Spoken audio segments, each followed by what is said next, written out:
Hello students, कैसे हैं आप सब। होप सब बहुत अच्छे आपकी तरह से चल रही होगी। हाँ जी, मैं इस वीडियो में आप लोगों को इंडेस 102 का रिवीजन कराऊंगा। एक इंपॉर्टेंट बात और, मेरी जो बोलने की स्पीड रहेगी वो नॉर्मल स्पीड से थोड़ी ज्यादा रहेगी, क्योंकि मेरी ये कोशिश है कि मैं आपको कम से कम टाइम में ज्यादा से ज्यादा कंटेंट दूं। बट इस बात की मैं आपको श्योरिटी दे रहा हूं कि मैं आपको ऑलमोस्ट 100% कंसेप्ट कवर कराऊंगा, 100% कंसेप्ट का रिवीजन कराऊंगा। इंडेस 102 का नाम है शेयर बेस्ड पेमेंट। इंडेस 102 ये कहता है एक एंटिटी जब किसी आउटसाइड पार्टी से या एम्प्लॉय से गुड्स या सर्विस एक्वायर करती है और गुड्स और सर्विस के बदले में जो कंसिडरेशन पे करती है वो पे करती है in the form of entity own equity share या ग्रुप कंपनी की इक्विटी शेयर में या कैश में या फिर अदर असेट में।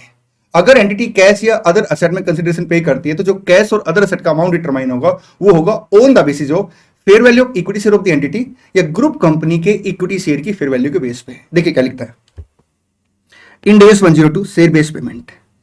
Share based payment reporting entity means वो एंटिटी जिसकी हम फाइनेंशियल स्टेटमेंट बना रहे हैं, मींस जिसकी हम बात कर रहे हैं, क्या करती है सर, रिसीव करती है गुड्स या सर्विस किससे, आउटसाइडर से इंक्लूडिंग एम्प्लॉय। और कंसिडरेशन जो पे करती है किस फॉर्म में पे करती है, either in the equity share of the entity oblique group company. नाम देखिए शेयर बेस्ड पेमेंट मींस आप जो सेटलमेंट कर रहे हैं पेमेंट की वो कैसे कर रहे हैं, अपने इक्विटी शेयर देके या ग्रुप कंपनी के इक्विटी शेयर देके, शेयर बेस्ड पेमेंट। ठीक, या ओआर कैश और other asset of the entity based on the fair value of the equity share of entity oblique group company. देखिए आप ना जो पेमेंट कर रहे हैं, पेमेंट की फॉर्म कैश हो सकती है, अदर असेट हो सकती है, लेकिन जो अमाउंट का डिटर्मिनेशन होगा वो होगा on the basis of equity share of the entity या ग्रुप कंपनी के इक्विटी शेयर की फेयर वैल्यू के बेस पे।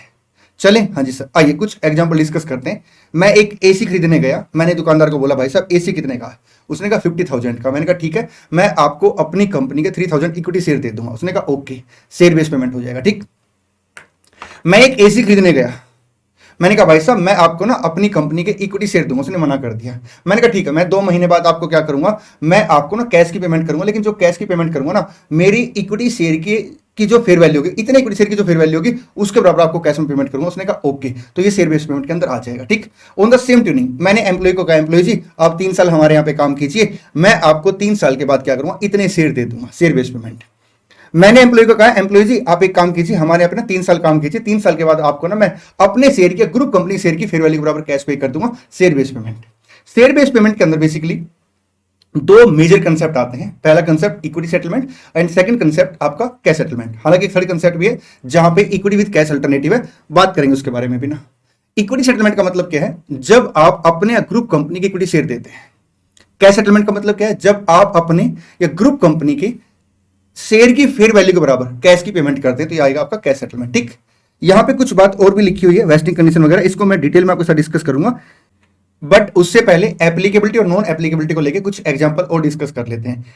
यहां मैं पेंडिंग लिख देता हूं। ठीक है, देखिए हमने अपने एम्प्लॉय को बोला एम्प्लॉय जी एक काम कीजिए, इस बार ना जो कंपनी का प्रॉफिट है 50% से ऊपर बढ़ा दीजिए।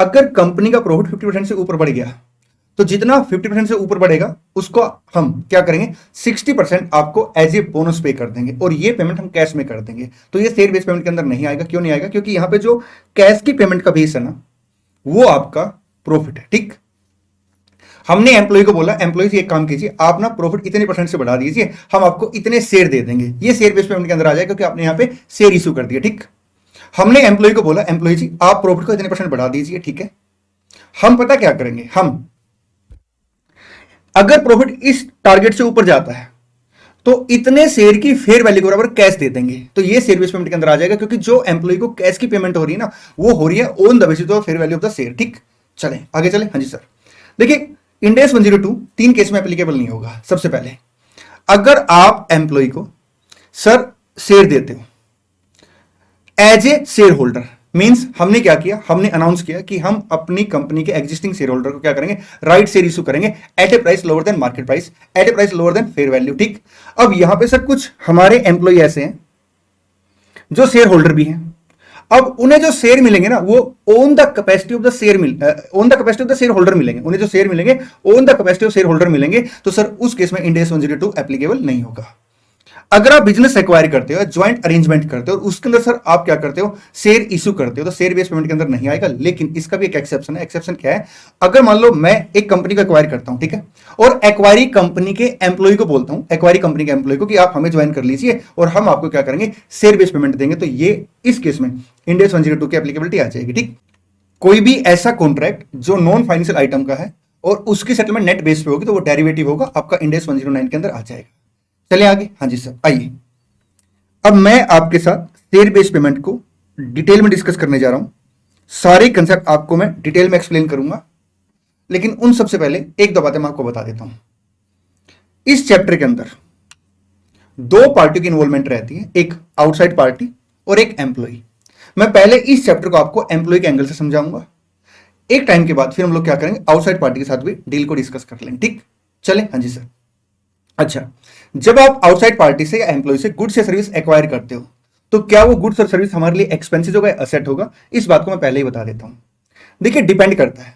आप जो भी गुड्स या सर्विस एक्वायर करते हो फ्रॉम आउटसाइड पार्टी या एम्प्लॉय से, आपको ये देखना पड़ेगा कि क्या वो एक्सपेंडिचर कैपिटल नेचर का, यस तो सर आप असेट रिकॉर्ड कर लेंगे, अदरवाइज क्या होगा सर, रिवेन्यू एक्सपेंडिचर रिकॉर्ड कर लेंगे, P&L अकाउंट में उस अमाउंट को चार्ज कर लेंगे। ठीक, चले। हाँ जी सर, आइए कुछ बातचीत स्टार्ट करते हैं। पहले इस चैप्टर को मैं पूरा एम्प्लॉय के एंगल से समझा रहा हूं। ठीक जी सर। देखिए, किसी भी एंटिटी की सबसे स्ट्रॉन्गेस्ट असेट जो होती है वो उसके एम्प्लॉय होते हैं, लेकिन एंटिटी के लिए सबसे टफेस्ट जॉब होती है उन एम्प्लॉय को रोक पाना।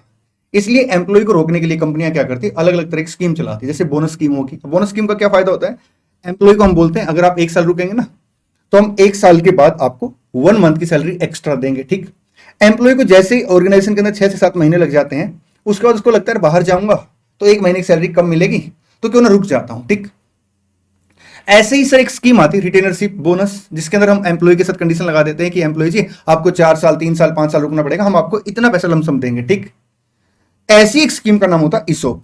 ईसोप बेसिकली है क्या, हम एम्प्लॉय के साथ एक एग्रीमेंट करते हैं। एक सेकंड के लिए रुकिए, मैं एक बार एग्रीमेंट की कॉपी ले आता हूं। हाँ जी, ये एग्रीमेंट की कॉपी है।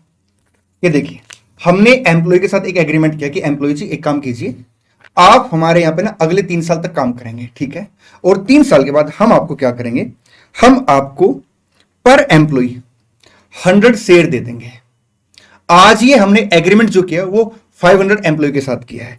नंबर ऑफ एम्प्लॉय कितने कवर किए हमने, 500। और एग्रीमेंट क्या किया कि हम हर एम्प्लॉय को जैसे वो 3 साल काम कर लेंगे 100 क्या दे देंगे, शेयर बेस्ड पेमेंट दे देंगे, मतलब शेयर दे देंगे। ठीक, कोई भी ऐसी सेटलमेंट जिसके अंदर हम लोग क्या करेंगे सर, वेस्टिंग कंडीशन पूरी होने के बाद शेयर देंगे, उसको हम शेयर बेस्ड पेमेंट बोलते हैं। ठीक है, और कैश सेटलमेंट का मतलब क्या है, जब आप fair value of the entity share या ग्रुप कंपनी के शेयर के बेस पे सर कैश की पेमेंट करते हैं। ठीक, पहले हम बात करने जा रहे हैं साहब इक्विटी सेटलमेंट की। ठीक, आज हमने क्या किया, एम्प्लॉय के साथ एग्रीमेंट किया कि एम्प्लॉय जी 3 साल हमारे यहां पे रुकिए, 3 साल के बाद हम आपको क्या करेंगे, हम आपको पर एम्प्लॉय 100 शेयर देंगे। ठीक, जिस डेट पे एग्रीमेंट हो उसको हम बोलते हैं ग्रांट डेट। क्या बोलते हैं, ग्रांट डेट। ठीक है सर। अच्छा, एक बात बताइए, हमने आज एम्प्लॉय को क्या बोला कि एम्प्लॉय जी आप ना हमारे यहाँ पे 3 साल तक काम करेंगे। इस 3 साल के टाइम पीरियड को बोलते हैं हम वेस्टिंग पीरियड। वेस्टिंग पीरियड का मतलब क्या है कि एम्प्लॉय 3 साल तक हमारे यहाँ पे काम करेगा। ठीक, जो वेस्टिंग कंडीशन होती है ना वो अलग अलग टाइप की हो सकती है, टाइम पीरियड को लेके हो सकती है, परफॉर्मेंस को लेके हो सकती है। अभी क्योंकि हमने इनिशियल इसका रिवीजन स्टार्ट किया है, मतलब चैप्टर स्टार्टिंग में है, तो अभी मैं वेस्टिंग पीरियड की बात कर लेता हूं। ठीक है, हमने एम्प्लॉय को बोला एम्प्लॉय जी आप 3 साल तक रुकेंगे और काम करेंगे और उसके बाद हम आपको क्या करेंगे, शेयर देंगे। तो क्या हम आज एम्प्लॉय को जो दे रहे हैं, शेयर दे रहे हैं, ऑप्शन दे रहे हैं? सर आज हम एम्प्लॉय को ऑप्शन दे रहे हैं। ठीक, तो इसका मतलब हमें क्या करना पड़ेगा साहब, कहीं ना कहीं ऑप्शन की वैल्यू निकालनी पड़ेगी, क्योंकि अगर कंपनी अपने एम्प्लॉय को आज एक चिट्ठी दे रही है, जिसको हम प्यार से ईसोप बोल देते हैं, ऑप्शन बोल देते हैं, या शेयर बेस्ड पेमेंट भी बोल देते हैं। ठीक है, अगर आज हम एम्प्लॉय को एक चिट्ठी दे रहे हैं, एग्रीमेंट दे रहे हैं, तो हमारे लिए जो कॉस्ट होगी एज ए एक्सपेंसिस, वो कॉस्ट कौन सी होगी, क्या वैल्यू ऑफ शेयर होगी या वैल्यू ऑफ एसबीपी होगी?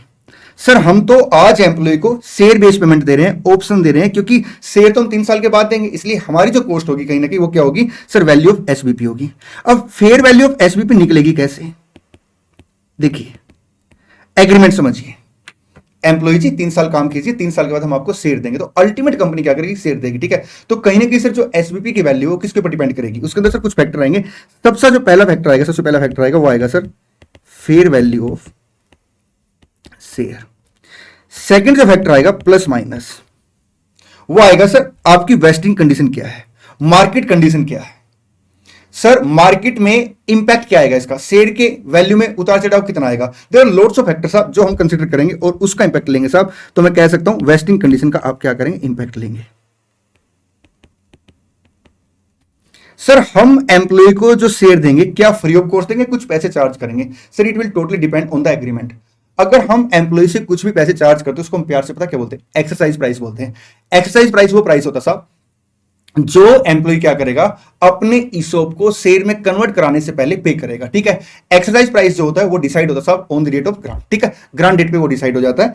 एक्सरसाइज प्राइस का मतलब क्या है कि हम एम्प्लॉय से क्या करेंगे साहब, कुछ पैसे लेंगे, तो एक्सरसाइज प्राइस हमेशा क्या होता है, माइनस हो जाता है। ठीक है, तो जब आप क्या करेंगे, फेयर वैल्यू ऑफ शेयर में प्लस माइनस इंपैक्ट लेंगे साहब वेस्टिंग कंडीशन का, और उसमें एक्सरसाइज प्राइस घटाएंगे तो क्या निकल के आ जाएगा, फेयर वैल्यू ऑफ ऑप्शन निकल के आ जाएगी। ठीक है, एक बात मैं आपको बताना चाहता हूं, फेयर वैल्यू ऑफ ऑप्शन जो है हमें एग्जाम में दी मिलेगी, क्योंकि it's not practical possible for us कि हम एग्जाम में उसकी कैलकुलेशन करके दिखाएं। ठीक, हाँ, इंडेस 102 ये बात कहता है, और मैं आपको बता भी देता हूं कि एग्जाम के लिए सर हम प्रायोरिटी किसको देंगे, फेयर वैल्यू को। लेकिन अगर fair value of share base payment नहीं दे रखी, एसबीपी नहीं दे रखी, तो हम क्या करेंगे, उस केस में इंट्रिंसिक वैल्यू निकालेंगे। और इंट्रिंसिक वैल्यू बेसिकली कैसे निकलेगी, वैल्यू ऑफ शेयर, प्लीज ध्यान देना, fair value of the share minus exercise price. तो उस केस में सर ये वाली जो इंपैक्ट है वेस्टिंग कंडीशन ये हट जाती। ठीक, एक बार प्लीज डायग्राम को देखिए, फिर मैं कुछ और बातें इसके ऊपर बोलता हूं। जैसी vesting period, wasting condition fulfil हो जाएगी, एम्प्लॉय हमारे पास आएंगे और हमें कहेंगे साहब अब हमें शेयर दे दो। तो हम एम्प्लॉय को क्या बोलेंगे, जो भी आपके साथ एग्रीमेंट हुआ था एक्सरसाइज प्राइस पे करने का, आप एक काम कीजिए, एक्सरसाइज प्राइस हमें पे कर दीजिए और हम आपको क्या करेंगे, शेयर दे देंगे। ठीक सर, एक्सरसाइज प्राइस पे करना मैंडेटरी है, यस। आगे सर एक बात बताइए, मैंने कहा क्या, अगर कल को मान लो शेयर की वैल्यू गिर गई तो फिर तो एम्प्लॉय का नुकसान हो जाएगा, नहीं, एम्प्लॉय की मर्जी है, वो चाहे तो शेयर ले चाहे तो शेयर ना ले। हाँ, अगर वो शेयर लेना चाहता है तो उसे एक्सरसाइज प्राइस पे करना पड़ेगा, अदरवाइज वो चाहे तो सर शेयर ना ले। ठीक, ये ऑप्शन क्यों कहलाता है, क्योंकि अल्टीमेट सर जो राइट है वो एम्प्लॉय के पास चला जाता है और कंपनी के ऊपर से कंपल्सन आ जाती है, एम्प्लॉय के पास राइट चला जाता है कि वो चाहे तो शेयर ले सकता है चाहे तो शेयर ना ले। ठीक, लेकिन अगर वो शेयर लेगा तो उसे क्या करना पड़ेगा, एक्सरसाइज प्राइस पे करना पड़ेगा। ठीक, चले, हाँ जी सर। अब आइए, कोई भी ऐसी सेटलमेंट जिसमें कंपनी क्या करेगी, वेस्टिंग कंडीशन पूरी होने के बाद अपने शेयर देगी, उसको हम क्या बोलते हैं साहब, इक्विटी सेटलमेंट बोलते हैं। क्या बोलते हैं, इक्विटी सेटलमेंट। ठीक, अब इक्विटी सेटलमेंट में आपका जो खर्चा आएगा वो किसके बराबर आएगा सर, अगर आप यहां पे ध्यान से देखेंगे तो आप अल्टीमेट क्या करने वाले, इक्विटी सेटलमेंट करने वाले, इसलिए ग्रांट डेट पे सर जो भी फेयर वैल्यू होगी किसकी, ऑप्शन की, वो हमारे लिए क्या बन जाएगा, एक्सपेंडिचर बन जाएगा। तो यहां पे नंबर ऑफ एम्प्लॉय कितने, 500, एसबीपी पर एम्प्लॉय कितना है सर, 100, और fair value of the option कितने से, 60 से। तो ये जो अमाउंट है ये हमारा एक्सपेंडिचर होगा ओवर द वेस्टिंग पीरियड, जिसे हम क्या करेंगे सर, एलोकेट कर देंगे। बेसिकली हम लोग क्या करते हैं साहब, हम लोग ना क्यूमुलेटिव अमाउंट निकालते हैं और उसमें से ओपनिंग बैलेंस माइनस कर देते हैं। अगर आप फॉर्मूले के फॉर्म में पूछोगे तो मैं बोलूंगा number of SBP expected to avail into fair value of the option divide by vesting period into expire period. ठीक, तो आपका क्यूमुलेटिव अमाउंट आ जाएगा, उसमें हम लोग क्या करेंगे सर, ओपनिंग बैलेंस माइनस कर देंगे। ठीक, आइए बात करते हैं एंट्री की। सर अगर आपकी इक्विटी सेटलमेंट है तो सबसे पहले सबसे इंपॉर्टेंट बात यह है कि आपको क्या करना पड़ेगा, ग्रांट डेट पे सर जो भी एसपीपी की फेयर वैल्यू उसे कंसीडर करना पड़ेगा, क्योंकि आपकी सर ये इक्विटी सेटलमेंट है। ठीक, तो ग्रांट डेट पे सर इसकी कोई भी एंट्री नहीं होगी, लेकिन ईयर एंड पे आप क्या करेंगे साहब, ईयर एंड पे सर क्यूमुलेटिव अमाउंट निकालेंगे और उसके बाद सर उसमें से ओपनिंग माइनस कर देंगे और जो डिफरेंस आएगा उसे आप करंट ईयर के पीएनएल अकाउंट के अंदर लेके जाएंगे। एंट्री क्या करेंगे, employee benefit expenses account debit to SBP reserve equity account. ठीक, till the end of the vesting period sir आप ये एंट्री पास करते रहेंगे और पीएनएल अकाउंट में एम्प्लॉय बेनिफिट एक्सपेंसेस को ट्रांसफर कर देंगे। हालांकि हमारी स्टडी मेट ना ये ट्रांसफर एंट्री नहीं डालती, लेकिन मैं हमेशा सजेस्ट करता हूं कि आपको एंट्री पास करके आनी चाहिए एग्जाम में, कोई बुराई नहीं उसमें। ठीक, चलें जी सर। अब यहां पे एक दो प्यारी प्यारी बातें और डिस्कस करते हैं सर। जिस दिन वेस्टिंग पीरियड खत्म हो जाएगा हम सबसे पहले क्या करेंगे सर, हम एम्प्लॉय से एक्सरसाइज प्राइस मंगाएंगे, हम एंट्री क्या करेंगे, bank account debit to SBP reserve account. ठीक, उसके बाद क्या करेंगे सर, उसके बाद जो एसबीपी रिजर्व है उसको सर हम शेयर में कन्वर्ट कर देंगे। अब ये जो एग्रीमेंट है ये खत्म हो जाएगा और इसकी बजाय क्या आ जाएगा साहब, अब हम शेयर दे देंगे। तो हम एंट्री क्या करेंगे, SBP reserve equity account debit to equity share capital at face value to security premium आएगा आपका बैलेंसिंग फिगर। ठीक जी सर, एक दो बातें और देखिए, मेरा आप लोगों से एक छोटा सा क्वेश्चन है कि हम जो अमाउंट निकालेंगे क्या ईयरली अमाउंट निकाल के क्यूमुलेटिव अमाउंट कैलकुलेट करेंगे या पहले क्यूमुलेटिव अमाउंट निकाल के उसे एलोकेट करेंगे। सर क्या फर्क पड़ता है बेटा? फर्क पड़ता है, क्योंकि अगर मैं ईयरली अमाउंट निकालूंगा ना तो मेरा फोकस ये रहेगा कि ईयर एंड पे नंबर ऑफ एम्प्लॉय कितने हैं। लेकिन अगर मैं क्यूमुलेटिव अमाउंट निकालूंगा तो मेरा फोकस क्या रहेगा साहब, कि अल्टीमेट कितने एम्प्लॉय ऐसे हैं जो एसबीपी लेके जाएंगे। मैं आपको बता दूं, एम्प्लॉय की एलिजिबिलिटी कब आएगी? सर एम्प्लॉय की एलिजिबिलिटी आएगी जब वेस्टिंग पीरियड खत्म हो जाएगा। इसलिए हम हमेशा क्या करते हैं, ईयर एंड पे भी हम ये देखते साहब कि ultimate how many number of employee sir जो है वो ऑप्शन को वेस्ट करेंगे। इसलिए हम यहां पे सर फॉर्मूला देखेंगे तो क्या लिखते हैं, number of SBP expected to avail. आपको मैं इस बात को एग्जांपल के साथ समझाता हूं। देखिए हमारे पास नंबर ऑफ एम्प्लॉय कितने हैं सर? 500। जब तक ये एम्प्लॉय 3 साल की वेस्टिंग कंडीशन पूरी नहीं करेंगे तब तक they are not eligible for share. ठीक, ठीक है सर। अब ईयर 1 पे क्या हुआ, 10 एम्प्लॉय छोड़ के चले गए, कितने बैलेंस बच गए सर? 490। अब ईयर 2 एंड ईयर 3 हमने हिसाब किताब लगाया कि 18 एम्प्लॉय और छोड़ के जा सकते हैं। तो हम जब ईयर 1 के एंड में number of SBP expected to avail निकालेंगे तो कितने एम्प्लॉय कंसीडर करेंगे? क्या 490 कंसीडर करेंगे या 490 माइनस 18 472 कंसीडर करेंगे? मैं बता दूं 472 कंसीडर करेंगे सर। क्यों? क्योंकि अल्टीमेट कितने एम्प्लॉय सर ऐसे हैं जो आपके वेस्टिंग कंडीशन को पूरी करेंगे वही एलिजिबल बनेंगे। ठीक, चले। हाँ जी सर, आइए एक दो बातें और डिस्कस करके फिर मैं आपको ये सारी थ्योरी पढ़ा देता हूं। देखिए सर एक्सरसाइज पीरियड कौन सा होता है? हम एम्प्लॉय को कहते हैं आप 3 साल काम कीजिए, 3 साल के बाद आइए और हमें एक्सरसाइज प्राइस पे कीजिए और बदले में क्या कीजिए, शेयर लेके चले जाइए। ठीक है, तो जिस टाइम के दौरान सर हम एम्प्लॉय को बोलते हैं कि आप आइए और अपने ईसॉप को शेयर में कन्वर्ट करा लीजिए, उसको हम बोलते हैं एक्सरसाइज पीरियड। एक्सरसाइज पीरियड में सर जो ऑप्शन होते हैं वो वेस्टेड हो जाते हैं। एम्प्लॉय को छोड़ के चला भी जाता है तो वो तब भी एलिजिबल होता है इन शेयर के लिए। ठीक, देखिए journal entry for SBP in case of employee. इससे पहले जो सारी बातें ये डिटेल में आपके साथ डिस्कस करूंगा, डोंट वरी।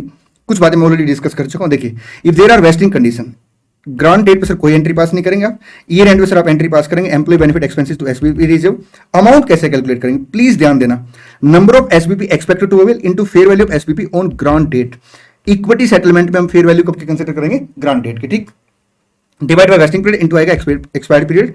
आपका क्यूमुलेटिव अमाउंट आ गया, उसमें से हम क्या करेंगे सब, ओपनिंग बैलेंस माइनस कर देंगे। करंट ईयर का अमाउंट सर आपका पीएनएल अकाउंट के अंदर चला जाएगा। ठीक, एम्प्लॉय बेनिफिट एक्सपेंसेस के नाम से। एक दो बात यहां पे डिस्कस कर लेते हैं सर। अगर एम्प्लॉय वेस्टिंग पीरियड के दौरान छोड़ के चले जाते तो हम उसकी क्या एंट्री पास करेंगे? मैं बता दूं सर, हम ईयर एंड पे क्यूमुलेटिव अमाउंट निकालते हैं। इसलिए जो एम्प्लॉय छोड़ के चले जाते हैं और हमने जो एस्टिमेट लगाया था अगर वो उससे अलग होते हैं तो सर ये चेंज इन अकाउंटिंग एस्टिमेट होता है और इसका इंपैक्ट भी पीएनएल अकाउंट के अंदर ही ऑटोमेटिक आ जाता है। हमें अलग से कोई एंट्री पास नहीं करनी। सेटलमेंट डेट पे सर आप क्या करेंगे? पहले एक्साइज प्राइस में मंगाएंगे और उसके बाद क्या करेंगे सर, उसके बाद जो एसबीपी रिजर्व है उसे कैपिटल में कन्वर्ट कर देंगे। आइए कुछ और प्यारी प्यारी सी बातें डिस्कस करते हैं। देखिए हमें अल्टीमेट क्या चाहिए, number of SBP expected to avail. तो सबसे पहले हमें क्या निकालना पड़ेगा, number of employee expected to avail. तो हम लोग ईयर एंड का डेटा नहीं लेंगे बल्कि ईयर एंड पे हम एस्टिमेट लगाएंगे कि अल्टीमेट कितने एम्प्लॉयज ऐसे हैं जो ऑप्शन को वेस्ट करेंगे। ठीक, एग्जाम के लिए और इवन प्रैक्टिकल लाइफ के लिए भी अगर fair value of SBP calculate करना पॉसिबल नहीं है, रिलायबल नहीं है, तो उसके हम क्या करें, इंट्रिंसिक वैल्यू यूज कर लेंगे। ठीक, एक्साइज प्राइस वो होता है जो हम एम्प्लॉय से रिसीव करते हैं। सर अगर ऑप्शन लैप्स कर जाते कब, ड्यूरिंग एक्सरसाइज पीरियड, तो सर उस केस में हम बेसिकली क्या करते हैं, इंड AS 102 ये कहता है कि जो आपका एसबीपी रिजर्व इक्विटी का बैलेंस है या तो आप इसे same line of other equity में रख सकते हैं, मतलब एज इट इज रख सकते हैं, या अदर इक्विटी में ट्रांसफर कर सकते हैं लाइक रिटेन अर्निंग। जनरली कंपनियां क्या करती है, रिटेन अर्निंग में ट्रांसफर कर लेती है क्योंकि वो फ्री रिजर्व हो जाता है और उसको वो अपने अकॉर्डिंग यूज कर सकती है। सर शेयर बेस्ड पेमेंट के अंदर बेसिकली क्या क्या आता है, या तो आप शेयर देते हैं या आप कैश पे करते हैं। किसके बराबर सर, शेयर की फेयर वैल्यू के बराबर। आइए एक दो प्यारी प्यारी बातें और डिस्कस करते हैं। देखिए शेयर बेस्ड पेमेंट में मैं इक्विटी सेटलमेंट दोबारा आपके साथ डिस्कस कर रहा हूं। तो दोबारा क्यों डिस्कस कर रहे हो, इसका रीजन आपको 1 मिनट के बाद समझ में आएगा। देखिए हमने एम्प्लॉय को बोला कि आप 3 साल काम कीजिए, 3 साल के बाद क्या कीजिए, हमसे 100 शेयर लेके चले जाइए, पर एम्प्लॉय को बोल दिया। ठीक है, अब क्योंकि ये इक्विटी सेटलमेंट होती है इसलिए हम लोग क्या करते हैं, ग्रांट डेट में जो फेयर वैल्यू उसी को कंसीडर करते हैं, बाकी फेयर वैल्यू को हम इग्नोर कर देते हैं। बिल्कुल ठीक है सर, लेकिन जो एम्प्लॉय है अल्टीमेट उसकी जेब में क्या गया सर, उसकी जेब में तो अल्टीमेट शेयर की वैल्यू चली गई है। भाई कुछ एम्प्लॉय हैं, मैंने उन्हें क्या बोला कि आप 3 साल काम कीजिए, 3 साल के बाद क्या कीजिए, शेयर लेके चले जाइए। अब क्योंकि मैं इक्विटी सेटलमेंट कर रहा हूं इसलिए सर मैं तो ग्रांट डेट की फेयर वैल्यू के हिसाब से अपनी एंट्री पास करूंगा, लेकिन अल्टीमेट एम्प्लॉय की जेब में तो शेयर की वैल्यू चली गई। वो अगर उसे मार्केट में बेचता है तो सर उसके पास तो सर उस डेट की जो फेयर वैल्यू होगी उसके हिसाब से पैसे आएंगे। जी सर। सर एक कंसेप्ट आता है आपका ईसोप, जिसमें हम इक्विटी शेयर देते हैं। एक कंसेप्ट आता सर आपका कैश सेटलमेंट, जिसको हम स्टॉक एप्रिसिएशन राइट भी बोलते हैं, शेयर एप्रिसिएशन राइट भी बोलते हैं, ठीक है, जिसको हम एसएआर बोलते हैं, शेयर एप्रिसिएशन राइट। ठीक, शेयर एप्रिसिएशन राइट के अंदर, एसएआर के अंदर बेसिकली क्या होता है, हम एम्प्लॉय को शेयर नहीं देते लेकिन शेयर की फेयर वैल्यू के बराबर कैश पे करते हैं। तो उस केस में सर जो एम्प्लॉय है अल्टीमेट वो कितना कैश लेंगे सर, शेयर की फेयर वैल्यू के बराबर as reduce by excise price, अगर वो एक्साइज प्राइस डिसाइड हुई है। इसलिए अगर कैश सेटलमेंट है तो उस केस में 3-4 बातें आपने ध्यान रखनी। सबसे पहले आप जो फेयर वैल्यू ऑफ एसबीपी लेके चलेंगे वो हमेशा सर रिपोर्टिंग डेट की लेके चलेंगे, क्योंकि अल्टीमेट जो कंपनी को पेमेंट करनी है वो शेयर की वैल्यू के बराबर as reduce by excise price उतनी पेमेंट करनी है। इसलिए हम क्या करेंगे, fair value of SBP sir reporting date की कंसीडर करके चलेंगे कैश सेटलमेंट के अंदर। ठीक, सेकंड बात सर, जिस दिन पेमेंट का नंबर आएगा उस दिन हम लोग क्या करेंगे, इंट्रिंसिक वैल्यू के बराबर पेमेंट करेंगे। सर इंट्रिंसिक वैल्यू के बराबर मतलब, बेटा मेरी बात बड़े ध्यान से सुनना, अगर मैं आपसे ये पूछूं, जहां मैंने फॉर्मूला लिख रखा है यही पूछ लेता हूं, अगर मैं आपसे ये पूछूं fair value of SBP is equal to intrinsic value of SBP, take 10 to 15 second और सोच के बताइए कि क्या ये सेम होती है अलग होती है। सर सोचते हैं, इंट्रिंसिक वैल्यू ऑफ एसबीपी कैसे निकलता है, fair value of share minus exercise price, ठीक है। और फेयर वैल्यू ऑफ एसबीपी कैसे निकलता है,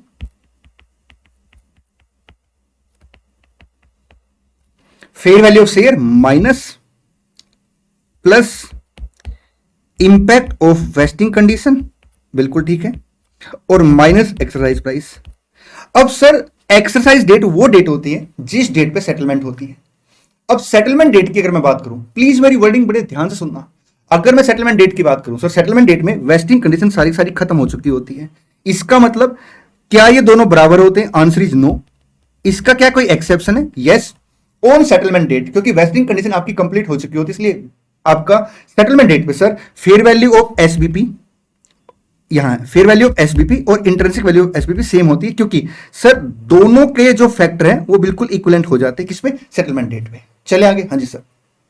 अब कैश सेटलमेंट के बारे में कुछ बातें दोबारा बता रहा हूं। सबसे पहले आप हर रिपोर्टिंग डेट पे fair value of SBP consider करेंगे। सेकंड, सेटलमेंट डेट पे सर आप इंट्रिंसिक वैल्यू के हिसाब से पेमेंट करेंगे, और जो भी डिफरेंस होगा उसे आप कहां लेके जाएंगे, पीएनएल अकाउंट के अंदर लेके जाएंगे।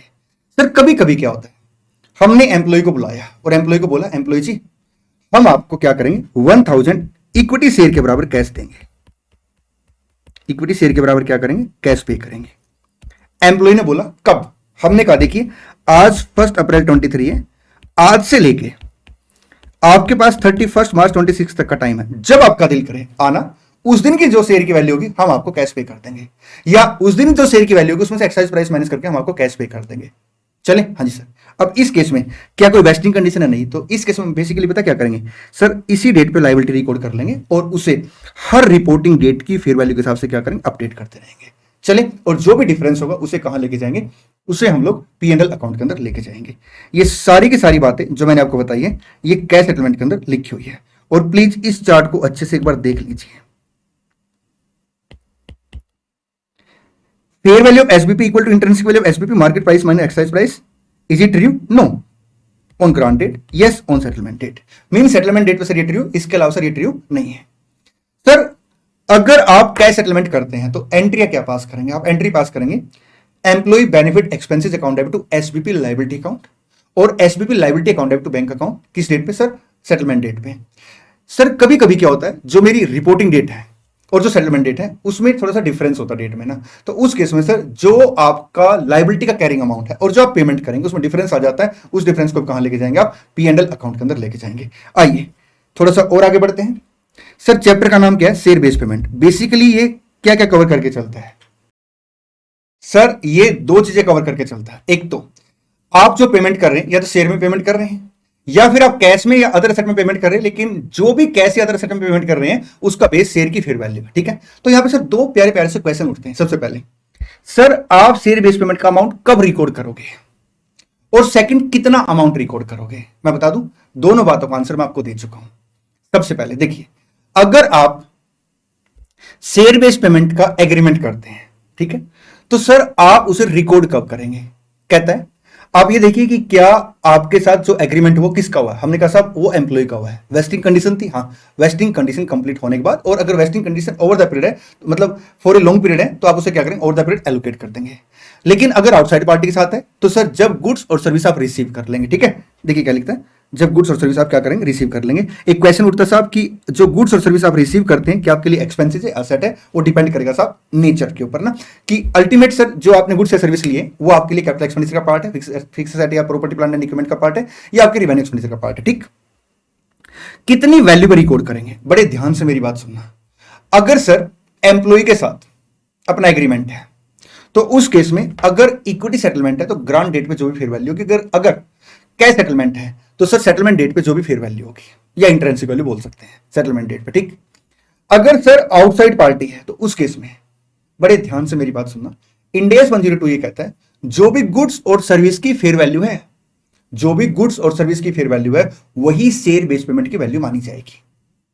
लेकिन अगर गुड्स और सर्विस की फेयर वैल्यू रिलायबल नहीं है तो उस केस में आप ये देखिए इक्विटी सेटलमेंट है। यस, अगर इक्विटी सेटलमेंट है तो ग्रांट डेट पे जो भी फेयर वैल्यू होगी साहब इक्विटी की, वो गुड्स और सर्विस की वैल्यू मान ली जाएगी, मींस शेयर बेस्ड पेमेंट की वो वैल्यू मान ली जाएगी। ठीक, अगर गुड्स और सर्विस की वैल्यू रिलायबल नहीं है और कैश सेटलमेंट है तो सेटलमेंट डेट पे सर जो भी आप कैश पेमेंट करने वाले वो शेयर बेस्ड पेमेंट की वैल्यू मान ली जाएगी, गुड्स और सर्विस की वही वैल्यू मान ली जाएगी।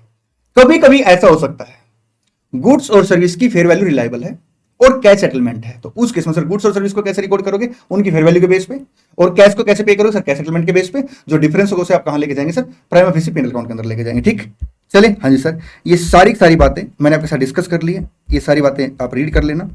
Grant date, settlement date, equity settlement, cash settlement, vesting condition, ये सब कुछ मैंने आपके साथ डिस्कस कर लिया। Vesting condition sir time period के हिसाब से होती है, परफॉर्मेंस के हिसाब से होती है। ये पॉइंट अभी और डिटेल में हमें आगे चल के डिस्कस करना है। पॉइंट नंबर 6 आपका है, जब आप आउटसाइड पार्टी को गुड्स और सर्विस एक्वायर करने के बदले में शेयर बेस्ड पेमेंट देते हैं, इक्विटी सेटलमेंट, कैश सेटलमेंट, हमने इसको डिस्कस कर लिया। ठीक, देखिए क्या होता है, हमने एम्प्लॉय को बोला एम्प्लॉय जी आइए बैठिए, एम्प्लॉय जी आ गए। हमने कहा आपने ना बड़ी अच्छी परफॉर्मेंस की है, अब हम आपको क्या करना चाहते हैं, शेयर देना चाहते हैं।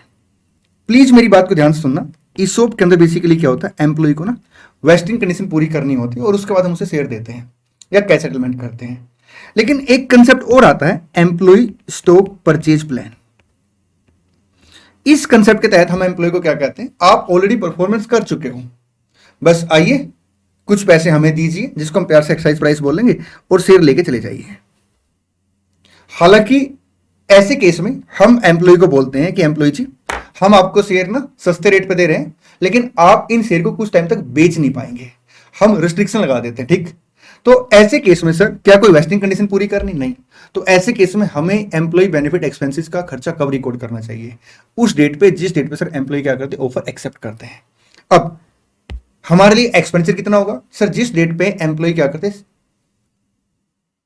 ऑफर एक्सेप्ट करते हैं, उस डेट पे जो भी शेयर की फेयर वैल्यू होगी, शेयर की फेयर वैल्यू, उसमें से हम लोग क्या करेंगे, एक्साइज प्राइस घटा देंगे। ठीक, तो एंट्री क्या बनेगी, employee benefit expenses account debit fair value of the share on the date when employee accepting the offer minus excise price, फिर बैंक अकाउंट डेबिट किससे, एक्साइज प्राइस से, टू इक्विटी शेयर कैपिटल किससे sir, at par value face value से, to security premium balancing figure. ठीक, चलिए, if there are no vesting condition, आगे बढ़े। हाँ जी सर, देखिए बड़े ध्यान से मेरी बात सुनना। हमने एम्प्लॉय को बोला एम्प्लॉय जी हम आपको ना दो अल्टरनेटिव दे रहे हैं, या तो आप क्या कीजिए 1000 इक्विटी शेयर ले लीजिए, या फिर आप क्या कीजिए कैश ले लीजिए, किसके बराबर, 900 इक्विटी शेयर के बराबर।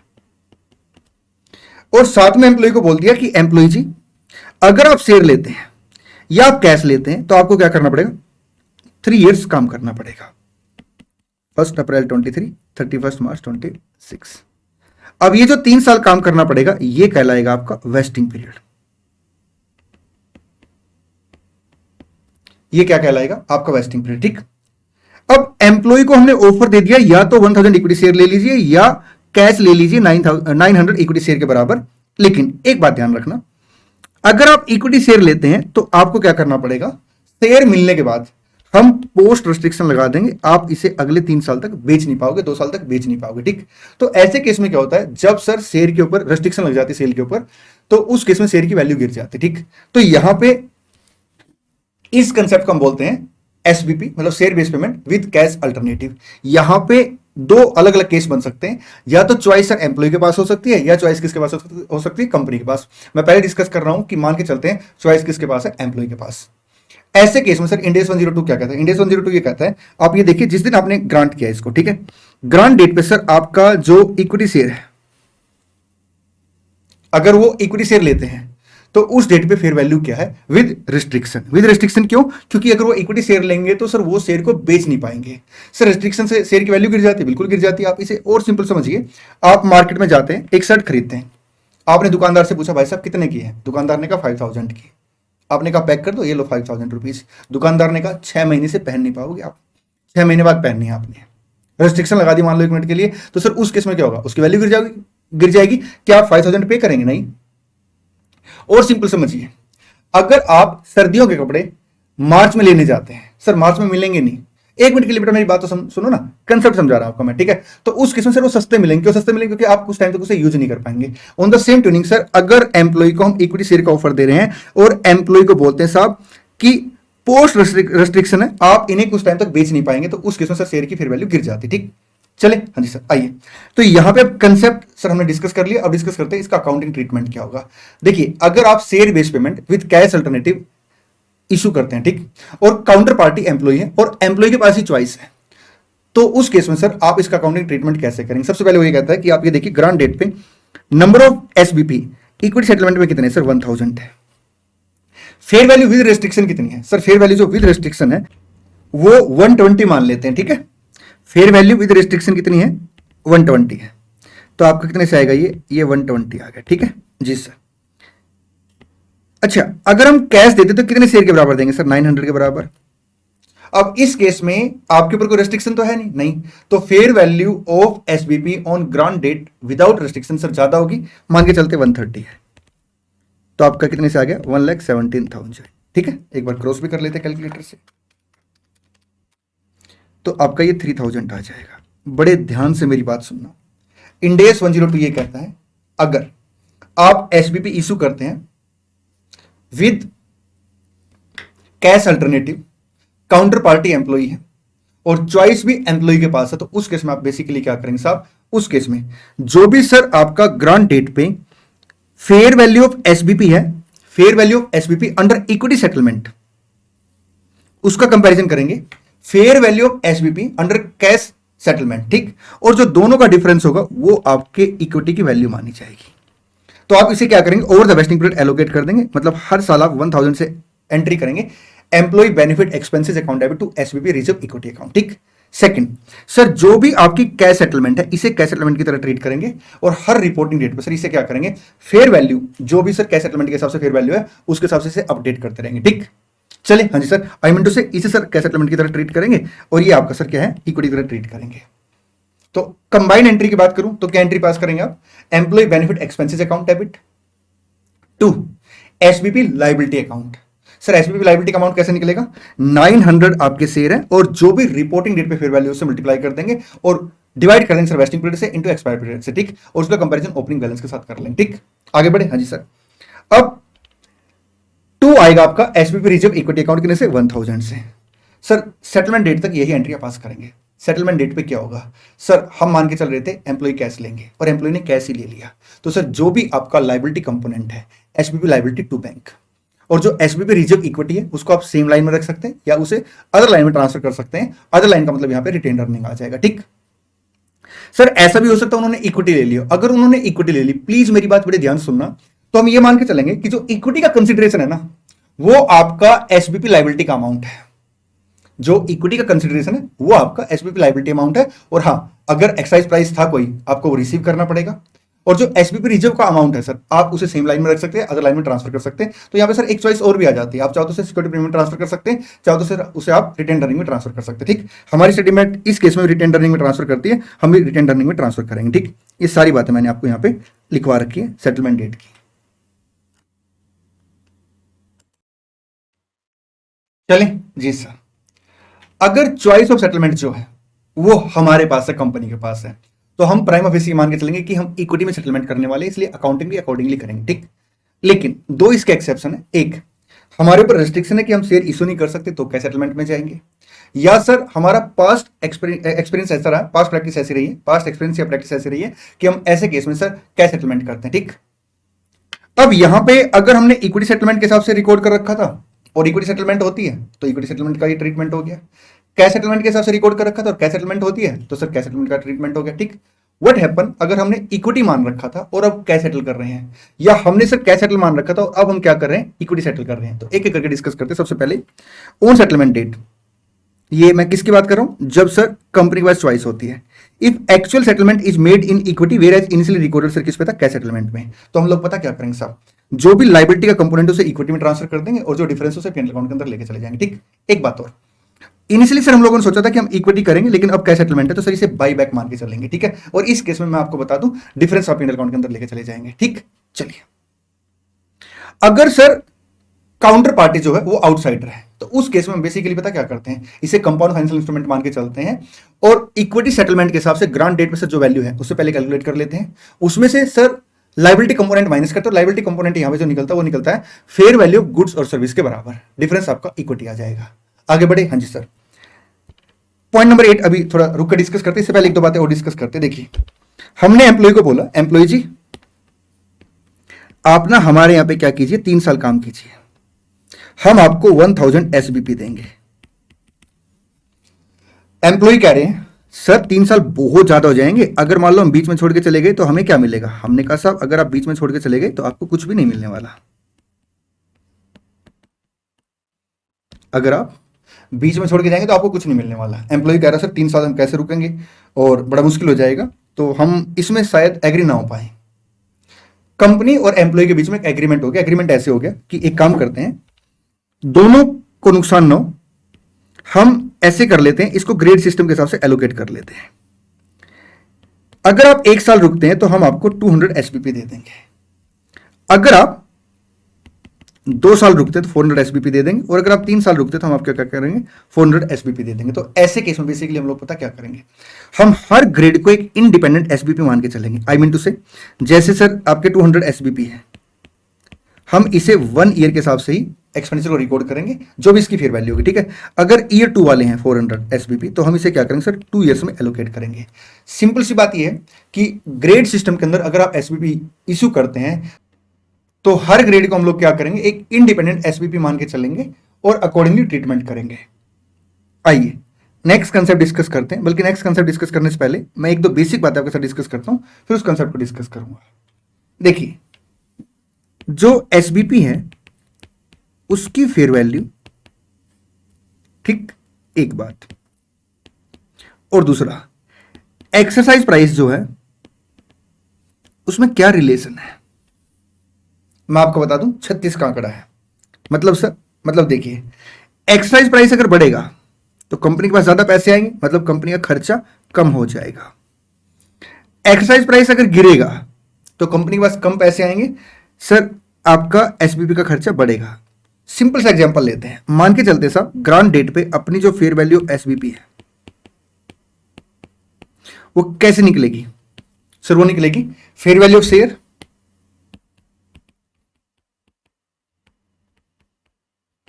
प्लस माइनस वेस्टिंग कंडीशन का इंपैक्ट, और उसके बाद sir there are loads of factors जिसका हम इंपैक्ट लेते हैं, मैं वेस्टिंग कंडीशन के नाम से इसको बोल देता हूं। ठीक है, एक इंपैक्ट सर वेस्टिंग कंडीशन का भी आता है, माइनस आएगा एक्सरसाइज प्राइस। 1 मिनट मान के चलते इसका इंपैक्ट 0 है। ठीक है, fair value of share sir मान लेते हैं आपकी 300 है, एक्सरसाइज प्राइस कितने से 120 से, तो 180 आ गया फेयर वैल्यू ऑफ एसबीपी। अगर सर ये आपका 140 हो गया तो ये 160 आएगा। तो 36 का आंकड़ा क्या है, 36 का आंकड़ा ये है कि ये बढ़ेगा तो सर आपका फेयर वैल्यू गिरेगी, ये कम होगा तो सर फेयर वैल्यू क्या होगी आपकी, सर बढ़ जाएगी। ठीक, चले आगे, हाँ जी सर, एक छोटी सी बात और डिस्कस करते हैं, उसके बाद फिर कंसेप्ट का नाम लेके आएंगे। एक बात बताइए, जैसे मान लो हमने क्या किया, एम्प्लॉय के साथ एक एग्रीमेंट कर लिया कि एम्प्लॉय जी आपको ना अगले 3 साल तक काम करना है, ठीक है। 1 अप्रैल 23 को हमने एग्रीमेंट किया, 31 मार्च 26 तक। और यहां पे जो फेयर वैल्यू ऑफ एसबीपी है मान के चलते हैं वो 70 है, ठीक है जी सर। और अपना जो एक्सरसाइज प्राइस है वो मान के चलते हैं अपना 50 है जी सर। 31 मार्च 24 को क्या fair value of SBP change होगी या नहीं होगी? अगर चेंज होगी तो हम इसका क्या ट्रीटमेंट करेंगे? सर ये फेयर वैल्यू बिल्कुल पक्का चेंज होगी, क्योंकि ये फेयर वैल्यू तो हर मोमेंट में चेंज होगी, ठीक है, बिल्कुल ठीक है।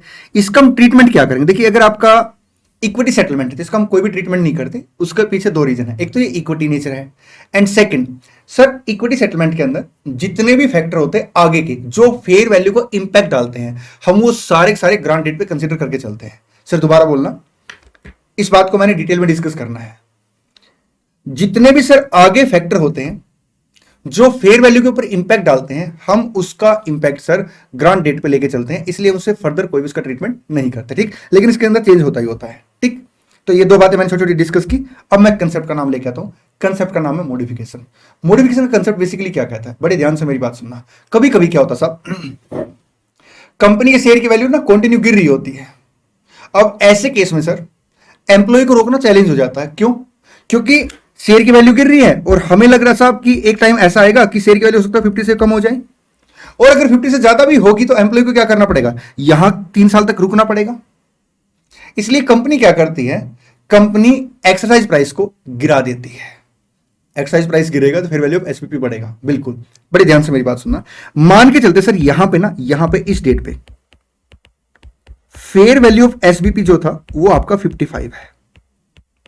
तो इन दोनों में जो चेंज आया है क्या, या इन दोनों में जो डिफरेंस है, या फेयर वैल्यू ऑफ एसबीपी में जो चेंज आया, इसका हम क्या इंपैक्ट लेके चलेंगे? इसका हम कोई इंपैक्ट नहीं लेके चलेंगे, ठीक। एक बात। दूसरी बात, मैनेजमेंट को लग रहा है यार शेयर की वैल्यू कंटिन्यू गिर रही है तो एम्प्लॉय रुकेगा नहीं। एम्प्लॉय को रोकने के लिए हमने क्या कहा, हमने एम्प्लॉय को कहा कि आपने ना 50 के बजाय क्या करना है, सिर्फ 30 रुपीज पे करने हैं। हमने क्या किया, एक्सरसाइज जो प्राइस था रिड्यूस कर दिया, कितने से, बाई ₹20 से। तो जैसे वैसे 20 से रिड्यूस करेंगे साहब, फेयर वैल्यू ऑफ एसबीपी बढ़ेगी। कितनी बढ़ेगी? 20।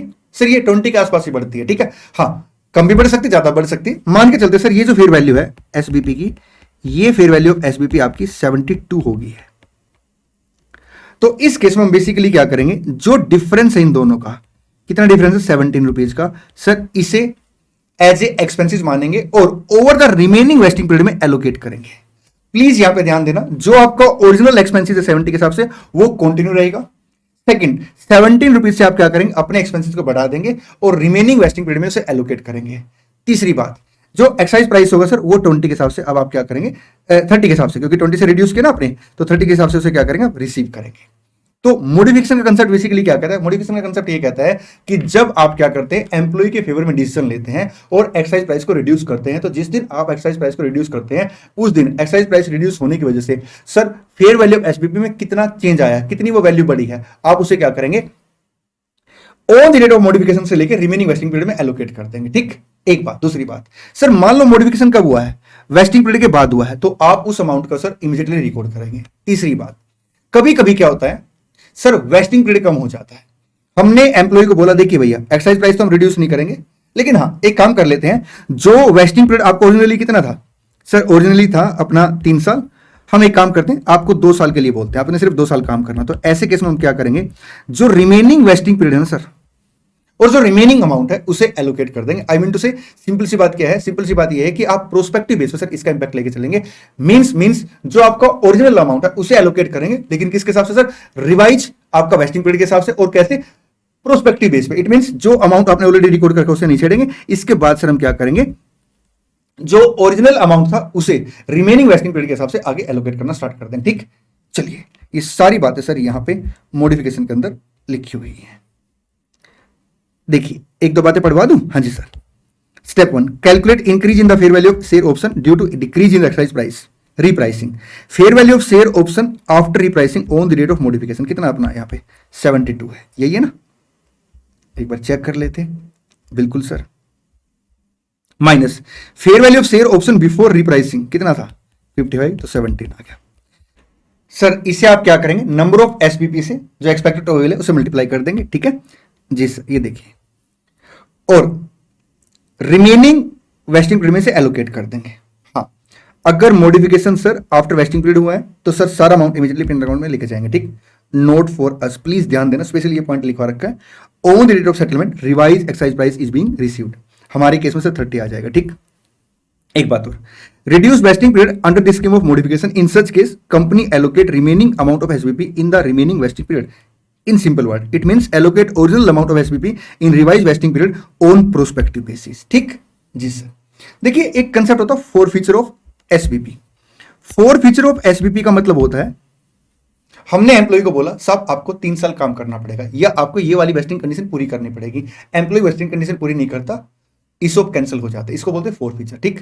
एक होता है कैंसिलेशन ऑफ ईसोप। कैंसिलेशन ऑफ ईसोप का मतलब, कैंसिलेशन ऑफ एसबीपी का मतलब क्या है कि जब एम्प्लॉयर और एम्प्लॉय म्यूचुअल अंडरस्टैंडिंग से सर क्या करते हैं, एसबीपी को कैंसिल करते हैं। अगर म्यूचुअल अंडरस्टैंडिंग से सर एसबीपी कैंसिल होते हैं तो उस केस में सर क्या होता है, जिस दिन ये कैंसिल होते हैं उस दिन सर कंपनी एम्प्लॉय को कंपनसेशन के रूप में कुछ अमाउंट पे करती है, ठीक जी सर। आइए क्या क्या अकाउंटिंग ट्रीटमेंट होगा। सबसे पहले वो कहता है, अगर आप एसबीपी को कैंसिल करते हैं तो जो भी आपका सर अमाउंट फ्यूचर में रिकॉर्ड होना था उसे आप इमीडिएटली रिकॉर्ड कर देंगे, एक बात। दूसरी बात, बल्कि मैं एक काम करता हूं, स्क्रीन पे जाता हूं, आप सामने देख सकते हैं। दूसरी बात सर, जो आपने कंपनसेशन के रूप में पेमेंट की है on the date of cancellation, उसका कंपैरिजन कीजिए किसके साथ, सर उस दिन एसबीपी की वैल्यू क्या थी, मतलब फेयर वैल्यू ऑफ एसबीपी कितनी थी, जो दोनों का डिफरेंस उसे आप क्या करेंगे, पीनल अकाउंट के अंदर चार्ज कर लेंगे, ठीक है। इस लाइन को मैं पूरी रीड कर देता हूं आपके साथ, देखिए। कैंसिलेशन ऑफ एसबीपी म्यूचुअली, क्योंकि फोर फीचर अलग होता है। फोर फीचर का मतलब होता है साहब जब कंडीशन पूरी नहीं होती वेस्टिंग, ठीक। Sometime entity cancel SPP during vesting period. This is called cancellation. Accounting treatment. Immediately recognize all the related expenses which were due to be recognized in future. जो आपने फ्यूचर में अमाउंट रिकॉर्ड करना था आप उसे क्या करेंगे, इमीडिएटली रिकॉर्ड कर लेंगे। If any payment made to employee on cancellation, it will be accounted for as repurchase of equity interest, और जो भी डिफरेंस P&L अकाउंट के अंदर लेके जाएंगे। डिफरेंस कैसे निकलेगा, अमाउंट पेड कितना किया आपने कैंसिलेशन पे, amount of equity on the date of cancellation कैसे निकलेगा, number of SBP settled into fair value of SBP on the date of cancellation, ठीक। तो जो डिफरेंस सर आप उसे कहां लेके जाएंगे, P&L अकाउंट के अंदर लेके जाएंगे। सर एक बात बताइए, मैंने कहा क्या शेयर बेस्ड पेमेंट के अंदर बेसिकली क्या क्या आता है, मैंने कहा एक तो आपका अपनी कंपनी के शेयर या ग्रुप कंपनी के शेयर। हाँ सर, तो अब हम डिस्कस करने जा रहे हैं, अगर ग्रुप कंपनी में शेयर इशू किए तो क्या ट्रीटमेंट होगा। मैं एक काम करता हूं, उस पेज को निकाल लेता हूं ताकि आप साथ में वो पेज भी रेफर कर लें। हाँ जी, देखिए यहां पे दो सिचुएशन बनती है। सिचुएशन नंबर 1, ये है पेरेंट कंपनी, ठीक है, और ये है सब्सिडरी कंपनी। बड़े आराम से मेरी बात सुनना, ये सब्सिडरी कंपनी के कुछ एम्प्लॉई हैं, ठीक है। सर पेरेंट कंपनी ने क्या किया है, अपने यहां से इक्विटी शेयर इन्हें दे दिए, इक्विटी शेयर इशूड। अब अगर आप यहां पे ध्यान से देखेंगे तो सर सब्सिडरी कंपनी के एम्प्लॉई हैं, पेरेंट कंपनी ने इक्विटी शेयर इशू किए हैं, तो सर ये खर्चा कौन रिकॉर्ड करेगा, subsidiary company, employee benefit expenses account debit, ठीक। और पेरेंट कंपनी सर क्या एंट्री करेगी, to equity share capital to security premium, ठीक है। अब सर पेरेंट कंपनी ने सब्सिडरी कंपनी के एम्प्लॉय को एसपीपी दिए हैं, अगर इस केस में पेरेंट कंपनी सब्सिडरी कंपनी से अमाउंट चार्ज करती है तो पेरेंट एंट्री करेगी bank account debit to equity share capital to security premium, और सब्सिडरी कंपनी क्या एंट्री करेगी, sir employee benefit expenses account debit to bank account. लेकिन अगर कोई पैसे चार्ज नहीं किए जाते हैं या जितने पैसे चार्ज नहीं किए जाते हैं उतना ये मान के चलेंगे कि पेरेंट कंपनी के लिए क्या है सर, इन्वेस्टमेंट इन सब्सिडरी है, और सब्सिडरी के लिए क्या है साहब, कॉन्ट्रीब्यूशन फ्रॉम पेरेंट कंपनी, ठीक।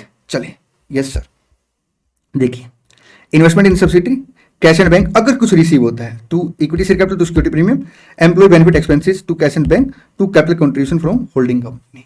आगे बढ़े, हाँ जी सर बिल्कुल बढ़ते हैं। सर इस बार ये है आपकी पी लिमिटेड, ये है आपकी एस लिमिटेड, ठीक है। सर यहां पेरेंट कंपनी के कुछ एम्प्लॉय हैं, बिल्कुल ठीक है। इस बार सब्सिडरी कंपनी ने सर शेयर इशू कर दी है, तो सब्सिडरी कंपनी की एंट्री करेगी to equity share capital to security premium if any, ठीक है। और पेरेंट एम्प्लॉय बेनिफिट एक्सपेंसेस, अगर पैसे लिए गए हैं तो सर पेमेंट कैश में आ जाएगी, अगर पैसे नहीं लिए गए तो इस केस में सर ये मान के चलेंगे कि सब्सिडरी कंपनी ने क्या किया, डिविडेंड डिस्ट्रीब्यूट किया है, तो डिविडेंड एक्सपेंसेस के नाम से रिकॉर्ड कर लेगी और पेरेंट कंपनी से डिविडेंड इनकम के नाम से रिकॉर्ड कर लेगी, ठीक है। मैं आपको बता देता हूं, जो डिविडेंड है वो एप्रोप्रिएशन का पार्ट है, वो statement of change in equity के अंदर रिटेन अर्निंग में से माइनस करके दिखाना पड़ेगा, ठीक है। देखिए employee benefit expenses to dividend income to cash and bank, अगर कुछ पे किया। Subsidiary company sir dividend account debit, cash and bank to equity share capital to security premium account. ठीक, आइए सबसे प्यारा पॉइंट डिस्कस करते हैं। पॉइंट नंबर 8 पे आइए। देखिए, अगर मैं अमाउंट ऑफ एसबीपी की बात करूं तो कैसे निकलेगा sir? Number of SBP into आपका फेयर वैल्यू ऑफ एसबीपी। देखिए, जो फेयर वैल्यू ऑफ एसबीपी है या नंबर ऑफ एसबीपी है, ये आपकी कुछ कंडीशन के ऊपर डिपेंड करते हैं। अब वो जो कंडीशन है उनका इंपैक्ट आपका नंबर ऑफ एसबीपी पे आएगा या फेयर वैल्यू ऑफ एसबीपी पे आएगा, ये मैं आपके साथ डिस्कस करने जा रहा हूं। सर एक बार दोबारा बोलना। देखिए, अमाउंट ऑफ एसबीपी कैसे निकलेगा sir? Number of SBP into fair value of SBP. ठीक, तो मैं आपके साथ डिस्कस करने जा रहा हूं कि वेस्टिंग कंडीशन बेसिकली जो है वो क्या है, उसका इंपैक्ट जो है क्या वो नंबर ऑफ एसबीपी पे आएगा या फेयर वैल्यू पे आएगा। आइए डिस्कस करते हैं। देखिए, पॉइंट नंबर 8 का हेडिंग क्या है? Determining types of condition. आपकी कंडीशन जो वो दो टाइप की हो सकती है, तो वेस्टिंग या नॉन वेस्टिंग। ठीक है, अब उनका जो इंपैक्ट है क्या फेयर वैल्यू पे आएगा या एक्सपेक्टेड नंबर ऑफ एसबीपी पे आएगा। देखिए, कहता है अगर आपकी नॉन वेस्टिंग कंडीशन है तो उसका इंपैक्ट सिर्फ फेयर वैल्यू पे आएगा। क्यों? बात सुनो ध्यान से ना। हमने एम्प्लॉय को बोला हम आपको 50,000 इक्विटी शेयर देंगे, वेस्टिंग कंडीशन नहीं रखी। इसका मतलब जैसे पोस्ट रेस्ट्रिक्शन कंडीशन है, ठीक, वो वेस्टिंग कंडीशन नहीं है, प्लीज ध्यान देना। हमने एम्प्लॉय को बोला कि हम आपको 50,000 इक्विटी शेयर देंगे, वेस्टिंग कंडीशन नहीं रखी, तो उसका जो इंपैक्ट है नंबर ऑफ शेयर पे नहीं आएगा, किस पे आएगा? फेयर वैल्यू पे आएगा। एक बात और, कोई भी ऐसा फैक्टर, प्लीज ध्यान देना, कोई भी ऐसा फैक्टर जिसका impact fair value of SBP पे आएगा उसको हम ग्रांट डेट पे ऑलरेडी कंसीडर कर चुके होते हैं, इसलिए उसका हम इंपैक्ट आगे चल के नहीं लेते। कोई भी ऐसा फैक्टर जिसका impact fair value of SBP पे आएगा उसका इंपैक्ट हम ग्रांट डेट पे लेके चलते हैं, इसलिए फर्दर सर उसका हमने कोई भी ट्रीटमेंट नहीं करना। चले आगे। हाँ जी सर, देखिए कंडीशन आपकी दो टाइप की हो सकती है, तो वेस्टिंग या नॉन वेस्टिंग। अगर नॉन वेस्टिंग है तो किस पे इंपैक्ट आएगा? नंबर ऑफ शेयर पे, नंबर ऑफ एसबीपी पे। ठीक, आपकी वेस्टिंग कंडीशन है। वेस्टिंग कंडीशन दो टाइप की होती है सर, या तो वो टाइम पीरियड के बेस पे हो सकती है या परफॉर्मेंस के बेस पे हो सकती है। बड़े ध्यान से मेरी बात सुनना। वेस्टिंग कंडीशन का सिंपल मतलब क्या है? वेस्टिंग कंडीशन का सिंपल मतलब ये है कि आपको वो कंडीशन पूरी करनी पड़ेगी। अब वो कंडीशन किसके हिसाब से सर? टाइम पीरियड के हिसाब से। 3 साल काम करना पड़ेगा, 3 साल कंप्लीट करने पड़ेंगे। अगर 3 साल कंप्लीट नहीं करोगे तो हम आपको एसबीपी नहीं देंगे, तो किस पे इंपैक्ट आ गया? नंबर ऑफ एसबीपी पे। सर वेस्टिंग कंडीशन का मतलब है आपको एक कंडीशन पूरी करनी पड़ेगी, वो टाइम पीरियड के हिसाब से हो सकती है, परफॉर्मेंस के हिसाब से हो सकती है। अगर वो टाइम पीरियड के हिसाब से है तो उसका इंपैक्ट किस पे आएगा? नंबर ऑफ एसबीपी पे। ठीक, अगर वो परफॉर्मेंस के हिसाब से है तो परफॉर्मेंस आपकी दो टाइप की होती है, एक मार्केट बेस, एक नॉन मार्केट बेस। ठीक है, मार्केट बेस का मतलब है सर जो मार्केट के फैक्टर के बेस पे परफॉर्मेंस डिटरमाइन होती है, जैसे वैल्यू ऑफ शेयर। ठीक, नॉन मार्केट वो होती है सब जो एंटिटी बेस होती है, जिसमें सर आपका एंटिटी के ही फैक्टर देखे जाते हैं, जैसे सेल को इंक्रीज करना, रिवेन्यू को इंक्रीज करना, प्रॉफिट आफ्टर टैक्स को इंक्रीज करना, आपके कॉस्ट ऑफ प्रोडक्शन को कम करना। कहता है अगर मार्केट फैक्टर है, परफॉर्मेंस में मार्केट फैक्टर है, तो उस केस में सर उसका जो इंपैक्ट आएगा आपका फेयर वैल्यू ऑफ एसबीपी पे आएगा। किस पे आएगा? फेयर वैल्यू ऑफ एसबीपी पे। ठीक, और अगर मान लो सर आपकी एंटिटी बेस्ड परफॉर्मेंस है तो उसका इंपैक्ट किस पे आएगा? नंबर ऑफ एसबीपी पे आएगा। ठीक, चलें। हाँ जी सर, एक बात मैं आपको बता देता हूं, कोई भी ऐसा फैक्टर जिसका इंपैक्ट सर किस पे आ रहा है? फेयर वैल्यू पे आ रहा है, उसका हमें फर्दर कोई ट्रीटमेंट नहीं करना, क्योंकि उसको हम ऑलरेडी कंसीडर कर चुके होते ग्रांट डेट पे। ठीक, ये पहली बात मैंने ये लिखवाई है। ठीक है, सेकंड बात मैं आपको बड़े प्यार से समझाता हूं। देखिए, हमने एम्प्लॉय को बोला, एम्प्लॉय जी आपने ना जो शेयर है इसकी वैल्यू 50 करनी है। एम्प्लॉय ने बोला कब तक? हमने कहा जब तक 50 वैल्यू नहीं हो जाती हम आपको शेयर नहीं देंगे। ठीक है, अब ऐसे केस में सर हम बेसिकली क्या करेंगे? वेस्टिंग पीरियड का एस्टिमेट लगाएंगे। जैसे हमने क्या किया, 5 साल का एस्टिमेट लगा लिया, तो उस केस में अगर टारगेट सर 5 साल से पहले अचीव हो जाता है तो हम क्या करेंगे साहब? रिमेनिंग अमाउंट को इमीडिएटली रिकॉर्ड कर लेंगे। मतलब अगर एक्चुअल जो परफॉर्मेंस का टाइम पीरियड है वो एस्टिमेट से सर कम आता है तो हम उसके हिसाब से सर अमाउंट को एलोकेट करेंगे। ठीक, लेकिन अगर सर एक्चुअल परफॉर्मेंस का टाइम आपके एस्टिमेट पीरियड से ज्यादा आता है तो हम क्या करेंगे? ओरिजिनल एस्टिमेट के हिसाब से सर उस अमाउंट को एलोकेट करेंगे एसबीपी के। ठीक, एक बात और, हमने एम्प्लॉय को बोला साहब आपने क्या करना है, हम आपको ना 7 ईयर दे रहे हैं, 7 ईयर के अंदर आपको शेयर की वैल्यू क्या करनी है? 50 करनी है। अब ऐसे केस में सर टाइम पीरियड मैक्सिमम कितना? 7 ईयर। लेकिन टारगेट कौन सा दे दिया, मार्केट बेस्ड टारगेट दे दिया। तो इस केस में हम बेसिकली पता क्या करेंगे सर, हम एस्टिमेट लगाएंगे और एस्टिमेट के हिसाब से इसे एलोकेट करेंगे। अब जो आपकी परफॉर्मेंस है, जो आपने ओरिजिनल एस्टिमेट लगाया था, अगर उससे पहले अचीव हो जाती है तो सर उसके हिसाब से आप क्या करेंगे, इमीडिएटली अमाउंट को रिकॉर्ड कर लेंगे जो रिमेनिंग अमाउंट है, ठीक। लेकिन अगर सर आपका जो एक्चुअल परफॉर्मेंस है वो एस्टिमेट पीरियड के बाद जाती है, जैसे मान लो हमने यहाँ पे क्या किया, 4 ईयर का एस्टिमेट लगाया साहब, तो फिर हम क्या करेंगे साहब, 4 ईयर के हिसाब से इसे एलोकेट करेंगे। देखिए क्या लिखता है, ये मोस्ट इंपॉर्टेंट पॉइंट है। If service period is not fixed then it would be taken on expected basis. मजे एक बात पता है क्या, एक्सपेक्टेड बेसिस हम सर कैसे आइडेंटिफाई करेंगे, प्रैक्टिकल लाइफ में sir there are lots of factor, लेकिन एग्जाम के लिए सर देखिए स्टार लगा के क्या लिखवा दिया मैंने, ये आपको क्वेश्चन में दिया मिलेगा, ठीक। एंड वुड बी री estimated during vesting period, however if market related conditions are being fulfilled before it is expected then all remaining expenses would be charged immediately.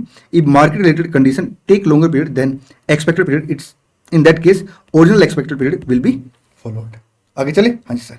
देखिए बेटा, आपके ऊपर इंडेस 102 की जो एप्लीकेबिलिटी है फर्स्ट टाइम आई है, I mean to से पहले आप एएस की दुनिया में थे, अब आप इंडेस की दुनिया के अंदर आए हैं, तो इंडेस 101 के अंदर मैं इसको आपके साथ डिस्कस करूंगा।